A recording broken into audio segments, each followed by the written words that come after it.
So ಒಂದು ವ್ಯಕ್ತಿ ನಿಮ್ಮ ನಂಬಿಕೆನ ಮುರಿದು ಮನಸ್ಸನ್ನ ಮುರಿದು ಮೋಸ ಮಾಡಿ ದೊಡ್ಡ ದೊಡ್ಡ ಕನಸುಗಳನ್ನ ಕಟ್ಟಿ ನಂಬಿಸಿ ಚೀಟ್ ಮಾಡಿ ನಡು ರಸ್ತೆಯಲ್ಲಿ ಒಬ್ಬಂಟಿಯಾಗಿ ಬಿಟ್ಟು ಹೋಗ್ಬಿಡ್ತಾರೆ.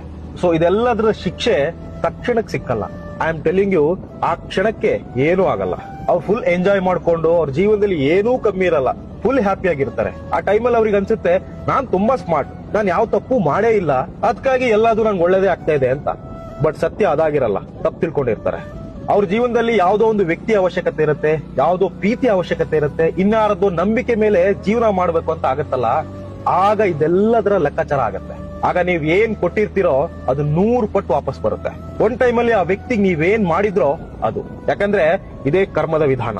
ಯಾವಾಗ ಜೀವನದಲ್ಲಿ ಎಲ್ಲಾನು ಕಳ್ಕೊಂಡು ಒಂಟಿಯಾಗಿ ನಿಂತಿರ್ತಿರಲ್ವಾ, ಆಗ ಕರ್ಮದಾಟ ಶುರು ಆಗತ್ತೆ, ಹುಡುಕೊಂಡ್ ಬರುತ್ತೆ. ಆದ್ರೆ ನಂಬಿಕೆ ಇಡೀ ಆ ಕೆಟ್ಟ ಸಮಯ ಪ್ರತಿಯೊಬ್ಬ ಮನುಷ್ಯನ ಜೀವನದಲ್ಲೂ ಯಾವತ್ತಾದ್ರೂ ಒಂದಲ್ಲ ಒಂದು ದಿನ ಖಂಡಿತ ಬಂದೇ ಬರುತ್ತೆ. ಸೊ ಜೀವನದಲ್ಲಿ ನಾವು ಯಾವ್ದಕ್ಕಾದ್ರೂ ಹೆಚ್ಚು ಹೆದರ್ಬೇಕು ಅಂದ್ರೆ ನಮ್ಮ ಕರ್ಮಗಳಿಗೆ ಹೆದರ್ಬೇಕು. ನಮಗೆ ಯಾರು ಏನ್ ಮಾಡಬಾರ್ದು ಅಂತ ನಾವು ಬಯಸ್ತೀವೋ ಅದನ್ನ ನಾವ್ ಯಾವತ್ತೂ ಯಾರಿಗೂ ಮಾಡಕ್ ಹೋಗ್ಬಾರ್ದು.